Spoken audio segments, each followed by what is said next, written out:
Hello and welcome back to SML Total Access. I am Primetime 000, and with me is my trusted co-host Dan and Matt. What's going on, fellas? What's up, Prime? Dan? Enjoying a good weekend, man. Enjoying a good weekend. Yes, and hey, good weekend in the SML. We got some big games coming up, but hey, let's get this thing started off right with first down. Matt, we'll start with you. The buzz is that Dan could be our first 20-0 SML owner. That'd be a perfect regular season and a perfect playoff run. Will that happen? Man, I want to say yes. The way Dan's playing, he's got the best offense. He's got a quarterback that can do everything and then some. If he gets by Bomber, which we'll talk about in a little bit, he's got a tough schedule, but it's winnable. The Raiders, the Eagles, the Bucks, the Lions, and the football team. I mean, those are no pushovers. Actually, none of those games are. But I think Dan probably wins them all. I think he goes perfect in the regular season. I think he stumbles in the playoffs, whether it's against Faz or against the AFC representative. So I'm gonna say that Dan is going to go 18-1, and he's gonna lose in the Super Bowl. Oof. Dan, what do you think? Oh, who am I losing to, Matt? I think you're gonna lose to Prime or QP. Oh, Yeah, wow. let's go. Wow. I know one of those I can guarantee I won't lose to. I won't say which one. Anyways, yeah, you know what? Like this team I got right now is Wait, hold is on, really... hold on. Who you gotta say which one now? Come on. No, man, that's for a later discussion. We'll Okay. figure that out when Okay. that comes here. Okay. Anyhow, I this team is set up really good for me. Like the way that some of the things fell, the way that I was, able to get some of the players that I got. Obviously, Russell is changing everything for me. But the biggest problem for me will be whether or not if I get an injury. So I got about 3 or 4 guys I think that are irreplaceable. So if something would happen to them, I think I'd be in trouble. Obviously, it's Madden. Anything can happen one game. It's pretty hard to go undefeated without some hiccups. But I think if my team stays intact, I don't get any injuries, I do think I got a realistic shot at it. I think perfect regular season, more likely than not. I know you have some tough games coming up, but I think you're favored in all those games. As for the playoffs and Super Bowl, it's going to be tough to beat Faz 3 times in a season. You had that problem last season, I think, and it just takes one Memorial Day miracle type of play to lose, no matter how good you're playing. 20-0 is tough, and I'm going to say you don't get there. That'd be a great achievement, a great accomplishment, but I don't see it happening. Odds are against you, but hey, we'll see. And Dan's gonna get everyone's best shot from I'm sure he has even recently, but as he gets closer and closer, Doink, Clink, those guys are gonna give him their best shot. They want to be the guy that knocks him, gives him his first loss. Yeah. So that'll be interesting. And that's the beauty. Go on. 20-0 would be pretty impressive, though, Prime, wouldn't it? Like no one else has ever done that impressive. in the SML, huh? Very pretty impressive. It would be impressive. Yeah, I'm not gonna lie. That's motivating to me to do something that's pretty impressive in Prime's eyes. Yeah, I think it'd be one of the best, if not the best, seasons in the league history. But hey, still a long way to go. We'll see what happens. Let's move on. Hey, real quick before we move on, Dan, are you sure you don't want to say who you would guarantee the Super Bowl against?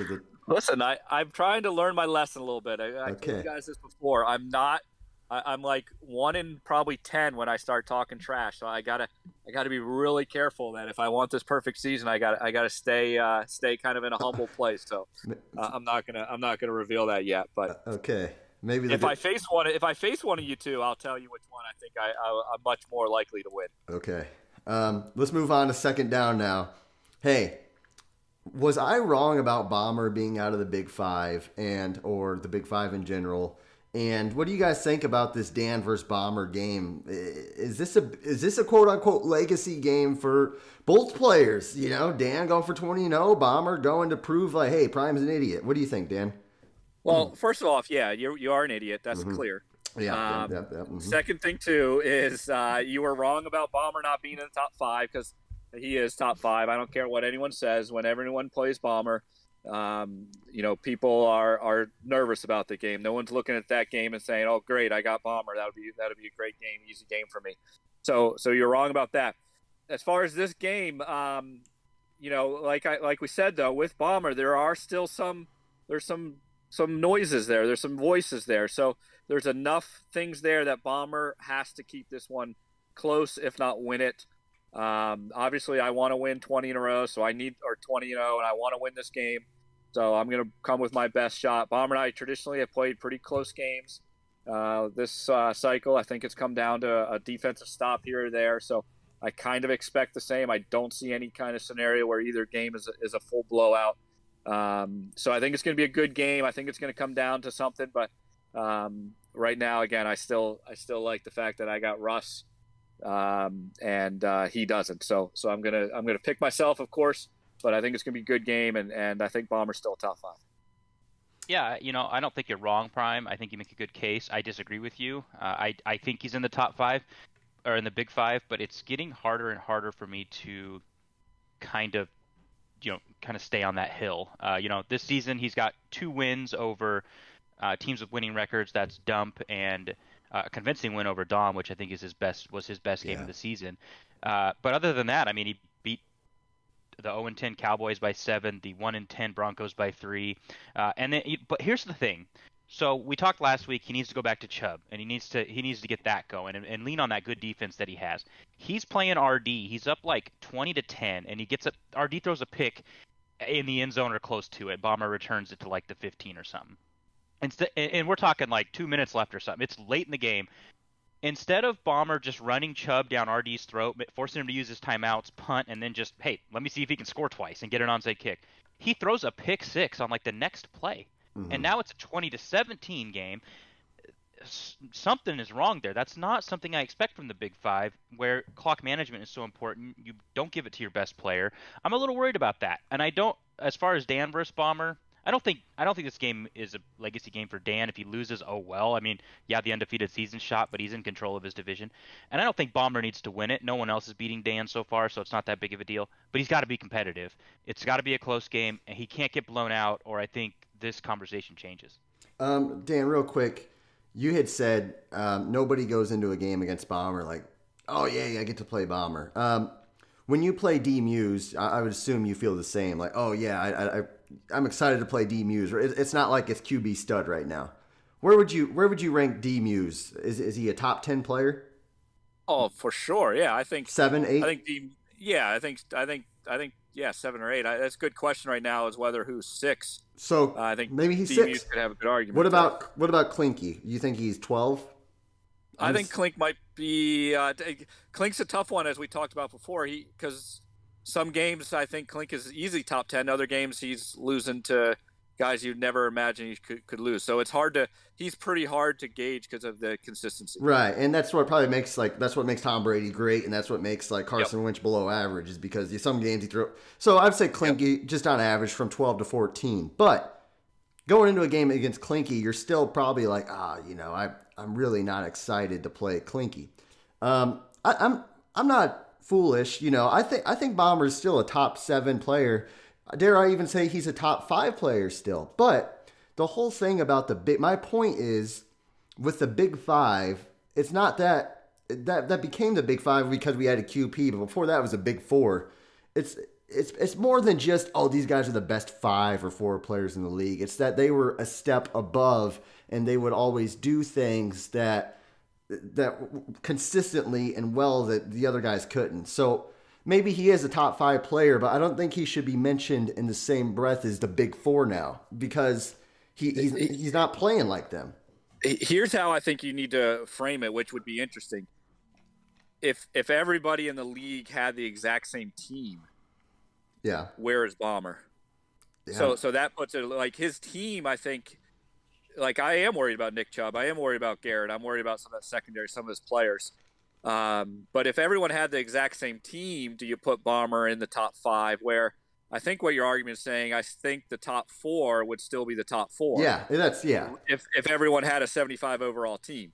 Yeah. That's the part where I think Bomber's got to grow and develop and kind of evolve as a player, is take that next step as a player. Yeah, and team included, whatever, he's still top 5, 6, 7 player. I would have to really lay it out there. But I do think to preview this game, I don't think he needs to win this game to still have an argument, but it needs to be close. I mean, if he comes out and gets smacked, then I think the narratives are only going to rise. And hey, looking at his schedule, if he loses this game, the playoffs aren't a guarantee either. I mean, he's still got some tough games left. So I was just gonna say that he's got a tough stretch. If he doesn't make the playoffs, oh boy, I might be hard to not agree with you. we'll see. I think that loss to the CPU Chargers actually might be one of the Yeah, biggest losses of the season for him because he loses the tiebreaker. yeah, the Big Four doesn't do that. Hey, 6 p.m. Eastern though. That's the kickoff, and actually Matt and I will be on the call. So guys, get ready, stay tuned for that big game coming up. But hey, we'll see what happens. Moving on to third down. This is a topic in chat the other day, and we're gonna bring it back to life. What is lobby ball, and maybe even further beyond that? How explicit or how detailed do you think rule books need to be? And Matt, we'll start with you. Look, I think this is a simple answer. There's 32 guys in this league, and with the exception of Monty, I think we're all grown adults. And I think we all know what is acceptable and what's not. We've all been playing Madden for a long time. I don't think anyone has just bought their first Madden game. If you're doing something that's taking advantage of the AI or the game, that's lobby ball.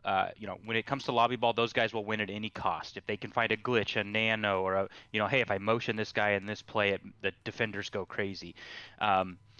That's lobby ball. When it comes to how explicit do the rules need to be, man, who really wants to have a rule for everything? Common sense. There has to be a common sense rule. You can't have a rule that covers every single situation. You don't want one because then the rule book is so big nobody remembers it.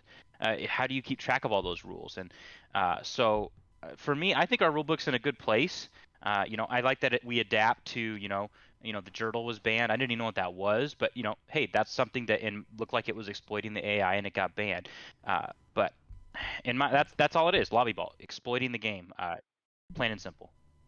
Yeah, one of the things I hate about some of the rules in any league and a bigger rule book is you feel like you're not just playing the opponent, but you're playing the rule book, and the opponent knows what the rule book is, so they're using the rule book to stop you. Like, oh, I can't beat you, so therefore I'm gonna find the rules to beat you, and you got to find a balance within there, and like Matt said, things that are purposely glitching and the AI. So like we talked a little bit last year, you had if a guy was in a blitz using him, but your full intention was to use him in coverage just because you believe that the blitz made him run faster. Okay, there's nothing about Madden football, or there's nothing about football. There's nothing about strategy involved. That's just simply a glitch.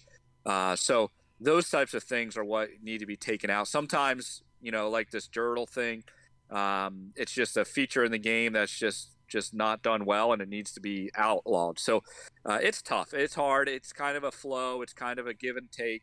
I do think SML does a good job of not overreacting and reacting at the right time. So I think we're at a good spot. But I think that's the part, like, how do we balance to play the game where you're playing against the opponent, and yet at the same time, the opponent isn't taking advantage of the system or the game to beat you, but they're actually trying to beat you on an even level. So it's a hard balance, and I'm glad Prime has to deal with it and not me. I think, and I've had times where people really want me to get granular with how some of these rules are explained, and I have a little bit with QB rollouts, but and I'm asked constantly to add rules or to change this and change that, and my motto has always been, and I posted it in GroupMe a lot, and I wish we had that search feature to pull up. I've always said the problem isn't adding new rules to the rule book. It's finding the right guys to frickin' play in the league. If you have the right guys, it'll never come up. It'll never come up. If you have the Finns of the league, the Mikes of the league, people like that, Matts of the league, people like that, Dan, and it'll never come up. They're not going to push the envelope. They're not going to be like, oh, well, in this moment, it's just never going to come up. So I always go back to, hey, maybe we could spell this out a little bit better, but I shouldn't have to. Let's just discipline this guy. Let's try to fix him, and if not, then let's find somebody else. because you don't want the guys looking over the rule book and finding a chink in the armor and exploiting it. It's just that's an integrity problem, and we don't want that here. So that's kind of my view on it personally. Moving on, fourth down. We recently switched to Neosports from Daddy Leagues and from my Madden kind of. Dan, what's your thoughts? Well, look, I'm always in favor of trying something new that's better. I hate just doing, this is what we've always done. So I applaud any kind of decision that we think is a better move. It appears that I think from what I've heard from you and from others that have used it, it's going to help with some of the trade rules or the trade committee. It's going to help. It already does better job of the salaries than Daddy Leagues. It's nice integrated into Discord. With everything, it's give and take. So I don't think there's anything in here that we're going to lose on. It's going to take a little while to say, well, I used to do it this way and now I got to do it this way, or maybe it doesn't have all the right information right off the bat that you want or you liked. But you know what? Again, it's a league that if something can help those that are running it, the admins, the trade committees, the people that are putting the time in, if it makes their job easier, then I say, yeah, let's do it every day of the week, twice on Sunday, because that's what's going to keep everybody happy. So I look forward to it. It's going to take a little adjustment. I think it's going to help us. But for me, I'm not too worried on which, whether you use Daddy Leagues, my Daddy Madden leagues. Well, I don't know, whatever. Right. It doesn't matter, whatever it is. Just if it makes your life easier, then let's do it. Yeah, in the same way, first and foremost, the people running the league, whatever works best for them. But that aside, as a user of the interface, I like it. I like dark mode, so I run dark mode on everything. So I love that it's a dark mode and not a big, bright, blinding light like Daddy Leagues. So far there have been no ads popping up. But as far as the aesthetic goes, it just looks better. I mean, you go to a player page, like I'm looking at Josh Allen, the quarterback right now. I mean, just the way the attributes are laid out, the contract, you can scroll down and you can see everything. It's just in a nice horizontal graph. The spacing is good. I'm really impressed with what they've done. The homepage kind of looks like Daddy Leagues, but it's like they took it and just made it much better and they kind of made it their own. So I'm impressed. When I'm on my phone, I go to Daddy Leagues and I want to check out a roster. Sometimes when I click the little icon on the homepage, it takes me to a totally different team. It's just little things like that just seemed unpolished that this one really, really has that I like. So I'm all for it. I'm loving it so far.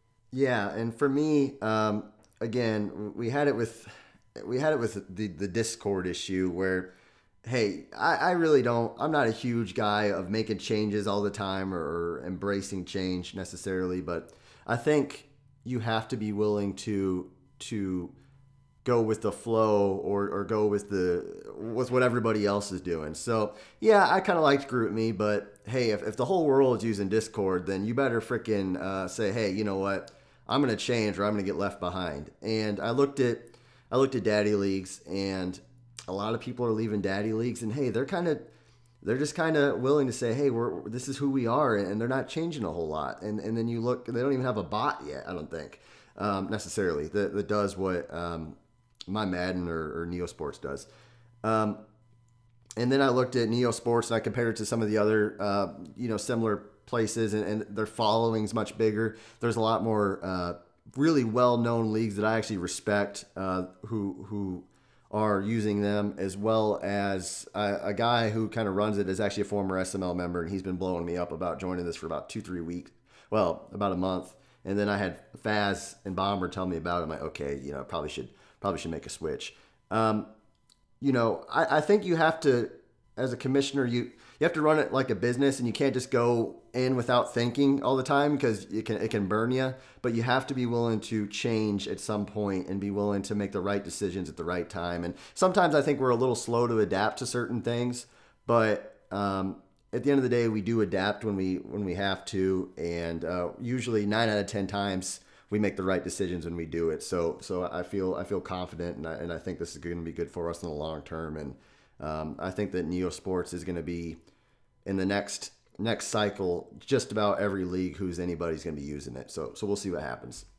Prime, is it Neo Sports or Neon Sports? Neon Sports. You know what? Hey, okay. if I was their marketing guy, If I was our marketing guy, I would change the name of it completely, but that's another topic for another day. All right. I just want to make sure I wasn't saying it wrong. I think there's a Z at the end too. I don't know, but anyway, Yeah, I'll have to talk to him about it one time.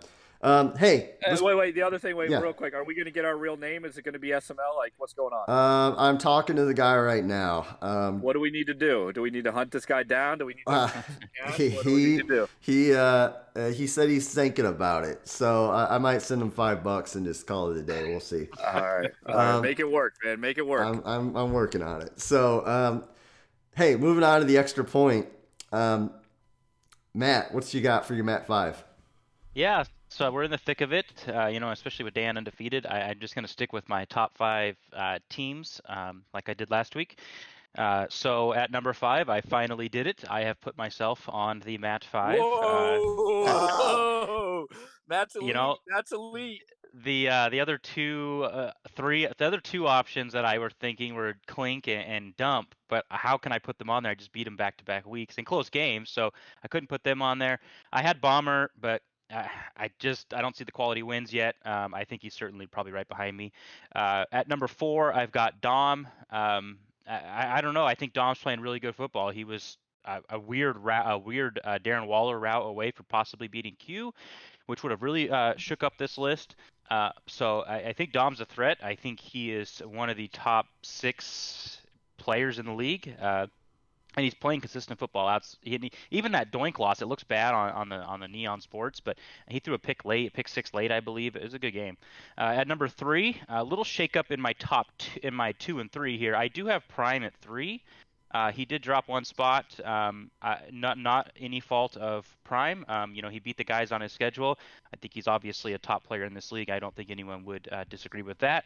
And he handled Noel pretty well. I was playing Clink at the same time, and it was a close game when I was looking at it on my iPad.